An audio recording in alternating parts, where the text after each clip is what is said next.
হঠাৎ একজন লোক কাককে খেয়াল না করে কাকটির উপর ময়লা ফেলে।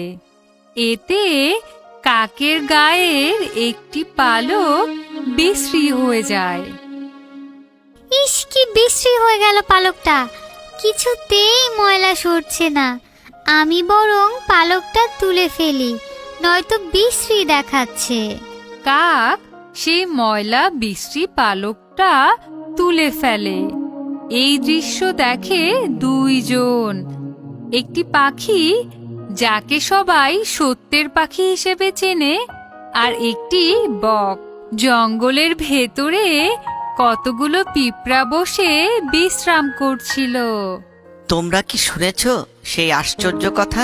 কাক তার পালক টেনে ছিঁড়ে ফেলছে যাতে তাকে সুন্দর দেখায়। ও মা, সে তো ভয়ঙ্কর ব্যাপার। আমি চলি, বুঝলে? অন্যদের খবরটা জানাতে হবে। তোমরাও সবাইকে এই আশ্চর্য ঘটনা জানিয়ে দাও। বক রওনা হয়ে গেল। পিঁপড়ারা যখন বসে বসে এসব নিয়ে কথা বলছিল, তখন তাদের কথা বাবুই পাখিরা শুনে ফেলে। তারা তো এমনিতেই গল্প বলতে পছন্দ করে। চলো আমরা এই খবরটা শিয়াল মামাকে দিয়ে আসি। হ্যাঁ চলো। তারা শিয়ালের কাছে গিয়ে বলে, খবর কিছু শুনেছেন? কাকেরা নাকি নিজেদের পালক তুলে ফেলছে নিজেদের সুন্দর দেখানোর জন্য। শিয়াল আবার বনের বড় বড় পশুদের খবরটা দিতে যায়। জানো তো, কাকেরা পুরো পাগল হয়ে গেছে। ওরা নাকি ময়ূরের পালক লাগাবে, তাই নিজেদের পালক সব ছিঁড়ে ফেলছে। কি ভয়ঙ্কর ব্যাপার! এভাবে একটি কাক থেকে অনেকগুলো কাক, একটি পালক থেকে অনেকগুলো পালক, এরকম বর্ণনায় গল্পটি প্রচার হতে থাকে। খবরটি ময়ূরদের কাছেও পৌঁছায়।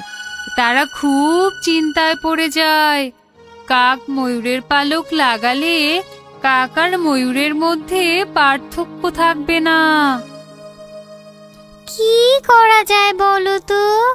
কাকেরা যা শুরু করেছে, ওরা যদি আমাদের থেকে সুন্দর হয়ে যায়, তাহলে তো কেউ আমাদের নাচ দেখতে চাইবে না। এমন দিন আসবে কে ভেবেছিল? আমাদের কিছু একটা করতেই হবে। কি করবে? সত্য পাখিকে খবর দিয়ে আনতে হবে। সে অনেক জ্ঞানী, সেই পারবে আমাদের সাহায্য করতে। সত্য পাখিকে খবর